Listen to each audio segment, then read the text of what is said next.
Hello students, तो आज हम डिस्कस करने जा रहे हैं इस लेक्चर में important topic that is linear momentum. तो लीनियर मोमेंटम का जो कंसेप्ट है इसे इंट्रोड्यूस किया था by great scientist Newton to measure the quantitative effect of force. तो जो फोर्स का प्रभाव होता है उसे मेजर करने के लिए ग्रेट साइंटिस्ट न्यूटन ने इस कंसेप्ट को इंट्रोड्यूस किया था। तो सबसे पहले हम डिस्कस कर लेते हैं व्हाट इज लीनियर मोमेंटम। तो स्टूडेंट्स, इट इज डिफाइंड, कैसे इसे डिफाइंड किया जाता है? As the total quantity of motion. Total quantity है जो मात्रा है मोशन की। अब इस क्वांटिटी में क्या है, मात्रा में क्या है? Quantity of motion contained in a body. तो बॉडी का जो मोशन की जो मात्रा है कंटेन्ड इन अ बॉडी, उसे हम क्या बोलते हैं? That is a momentum. अब मोशन इन अ बॉडी वो कैसे? And is measured as the product of mass of body and its velocity. तो जिस क्वांटिटी की हम बात कर रहे हैं, क्वांटिटी ऑफ मोशन, किसमें? Contained in a body. वो क्या है? वो है बॉडी का मास m। यदि हम मास को मल्टीप्लाई कर देते हैं उस बॉडी की वेलोसिटी वेग के साथ, देन वी गेट मोमेंटम। तो स्टूडेंट्स, इसे हम डिनोट करते हैं स्मॉल p के ऊपर एरो हेड। तो मोमेंटम क्या होगा?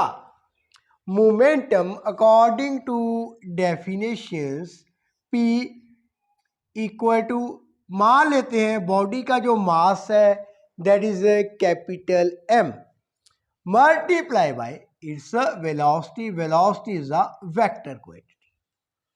सो P equal to mass into velocity. Again, it is defined as the total quantity of motion contained in a body. तो जो टोटल क्वांटिटी ऑफ मोशंस है कंटेन्ड इन अ बॉडी, उसे हम क्या बोलते हैं? मोमेंटम। अब मेजर कैसे करते हैं? Mass into velocity, that is the momentum.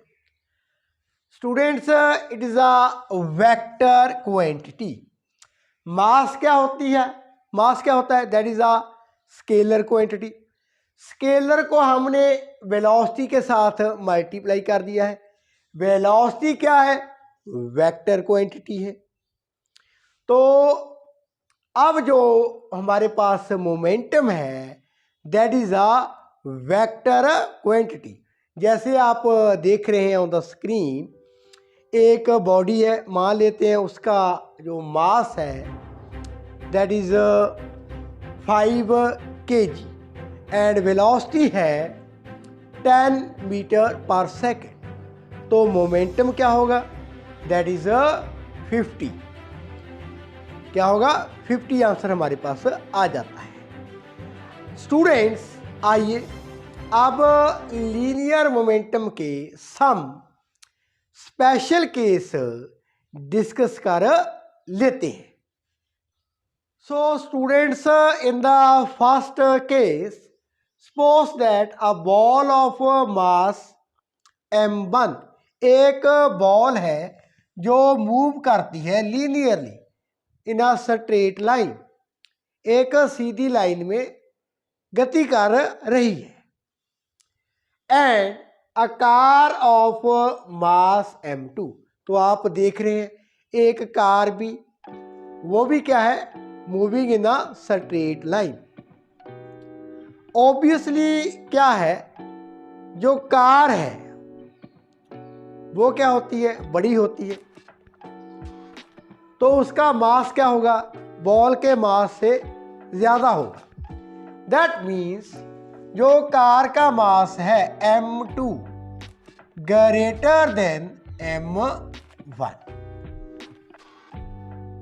आगे moving with the same velocity. तो आप देख रहे हैं car as well as the ball, दोनों का वेग क्या है, सेम है, moving with the same velocity. तो वो सेम वेलोसिटी को हम मान लेते हैं स्मॉल v। स्टूडेंट अब हमने यहां पर ये देखना है, जब हमारे पास टू बॉडीज हो, इस केस में एक कार है, सेकंड इज बॉल, दोनों का जो मास है वो क्या है, डिफरेंट है, लेकिन वेलोसिटी मीन्स वेग वो क्या है, सेम है। तो मोमेंटम किसका ज्यादा होगा। तो स्टूडेंट्स अब हम मोमेंटम को फाइंड कर लेते हैं। Students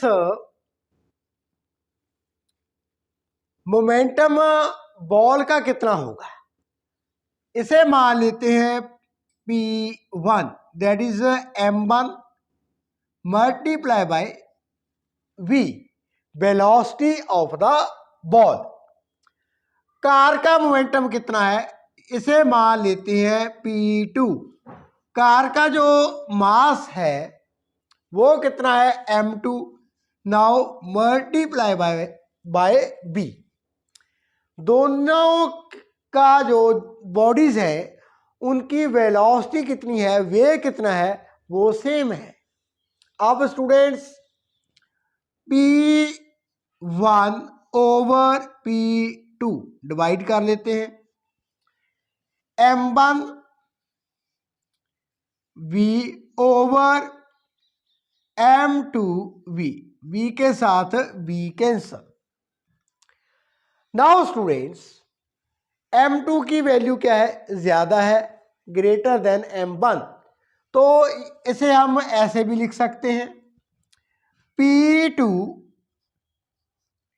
equal to P2 equal to P1 multiply by m2 over m1। मैंने इस इक्वेशन को रीअरेंज कर दिया, P2 equal to P1 multiply by m2 divided by m1। अब यहां पर हम क्या देखते हैं, जो कार का मोमेंटम है P2 इक्वल टू, यदि हम बॉल के मोमेंटम को किसके साथ मल्टीप्लाई करते हैं, मास of the car divided by mass of the ball. Means ball के मोमेंटम को यदि हम सम स्केलर क्वांटिटी के साथ मल्टीप्लाई करते हैं, तब ये किसके इक्वल होता है, मोमेंटम ऑफ द कार। तो यहां पर क्लियरली जो P2 greater than P1, Y, because P1 को यदि हम किसी क्वांटिटी के साथ मल्टीप्लाई करते हैं तब वो इक्वल होती है P2 के। That means P2 greater than P1। तो यहां से हमने क्या सीखा, हमने ये सीखा, if two bodies having a different masses, but moving with the same velocity. तो जिस बॉडी का मास ज़्यादा होता है उसका मोमेंटम भी ज़्यादा होगा। इस केस में क्या था, एक कार थी एज वेल एज एक बॉल थी, दोनों का वेग सेम था, कार का मास ज़्यादा था बॉल के मास से, तो मोमेंटम किसका ज़्यादा था, कार का। तो again if two bodies having a different masses but moving with the same velocity, the greater the mass, which body have greater mass having a large momentum। आइए सेकंड केस को discuss कर लेते हैं। So students, in the second case हम देखते हैं, if two objects like two balls of same masses, तो यहाँ पर बॉडीज हमने जो चूज की हैं उनका जो मास है, मीन्स बॉल्स हैं जो, उनका मास क्या है, सेम है, are thrown at different velocities.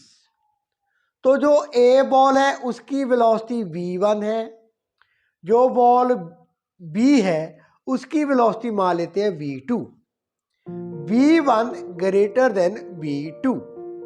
जो बॉल ए है उसका वेग ज्यादा है देन द बॉल बी। तो स्टूडेंट्स यहां पर हम देखते हैं मोमेंटम किसका ज्यादा होगा। If two objects of same masses are thrown at different velocities, theoretically P1 momentum of the ball A, that is m, velocity कितनी है, v1। बॉल B की बात करें उसका मोमेंटम P2, मास सेम है एंड वेलोसिटी इज v2। तो P1 over P2 equal to m v1 over m v2। तो यहाँ पर जो वेलोसिटी है v1 greater than v2, ball ए का वेग ग्रेटर है than the ball B. So m के साथ m कैंसिल। तो यहां पर P1 equal to P2 multiply by V1 over V2। तो हम क्या देखते हैं, जो मोमेंटम है बॉल ए का वो किसके इक्वल है, यदि हम momentum of the ball B को मल्टीप्लाई करते हैं with v1 over v2,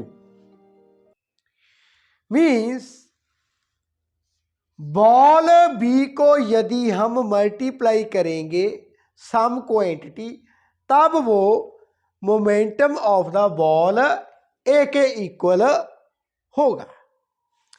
that means P1 क्या है यहाँ पर, greater than P2। Y, because P2 को हमने सम क्वांटिटी के साथ मल्टीप्लाई किया है, तभी वो P1 के इक्वल था रिजल्ट। इसलिए P1 ग्रेटर देन P2। तो हमने क्या सीखा, यदि टू ऑब्जेक्ट्स और बॉडीज हैं उन्हें थ्रो किया गया है, फेंका गया है,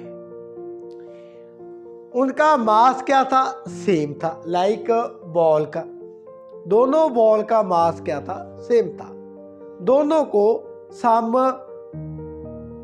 हाइट से फेंका गया, जो बॉल ए थी उसकी वेलोसिटी थी v1, जो बॉल बी थी उसकी वेलोसिटी थी v2। बॉल ए की वेलोसिटी क्या थी? ग्रेटर थी। तो यदि मास सेम हो, वेलोसिटी जिस बॉडी की ज़्यादा होगी उसका मोमेंटम भी क्या होगा? ज़्यादा होगा, लार्ज होगा। इस केस में ए बॉल की वेलोसिटी ग्रेटर थी than the velocity of the ball B, तो ए बॉल का मोमेंटम भी क्या होगा? ज़्यादा होगा। आइए स्टूडेंट्स थर्ड केस को डिस्कस कर लेते हैं। Now student third and last case discuss कर लेते हैं।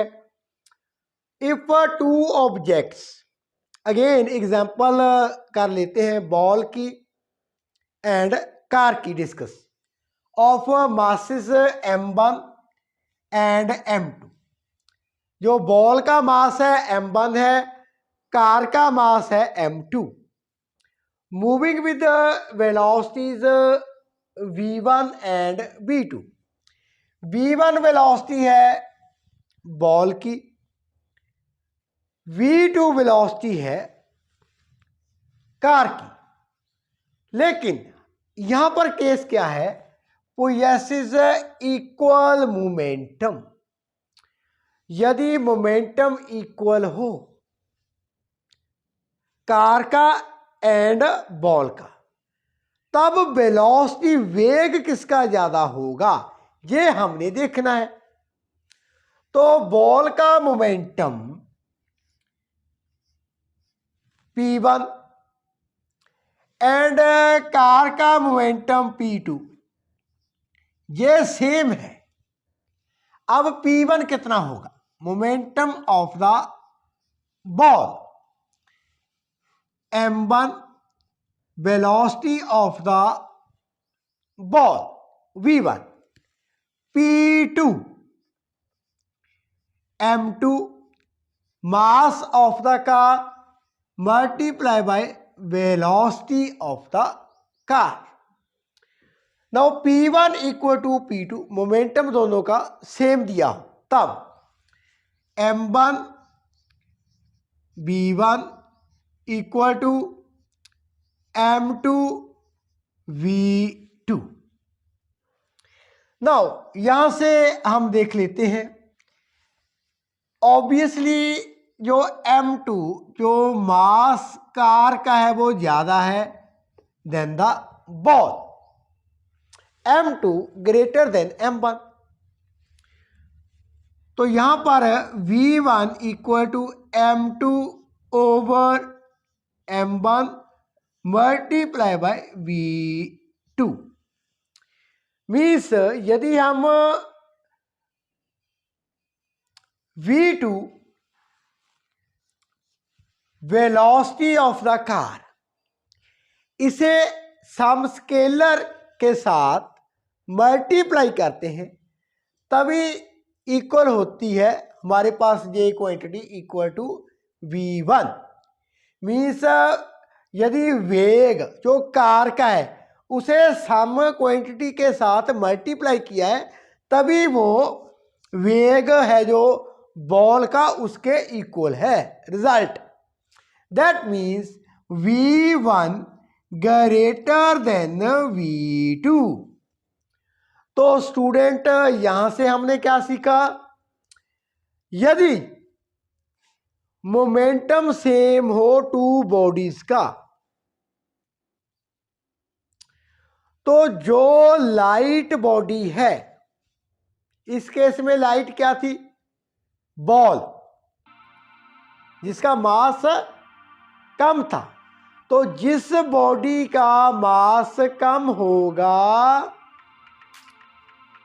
वो उस बॉडी की जो वेलोसिटी है वो क्या होगी? ज्यादा होगी। एंड जिस बॉडी का मास ज्यादा है उसका वेग क्या होगा? कम होगा। That means light body possesses greater velocity. तो बॉल की velocity in comparison of velocity of the car ज़्यादा होगी। मोमेंटम क्या था? सेम था। Light body possesses greater velocity, तो लाइट वेलोसिटी का वेग ज़्यादा है in comparison to heavy body. तो स्टूडेंट ये तो थे सम केसेस रिगार्डिंग मोमेंटम। तो in the coming video I will be explain thoroughly Newton second law of motion. If you have any questions you can ask me in the comment box. Channel को subscribe करें, video को share कर दीजिए। Thank you so much for watching.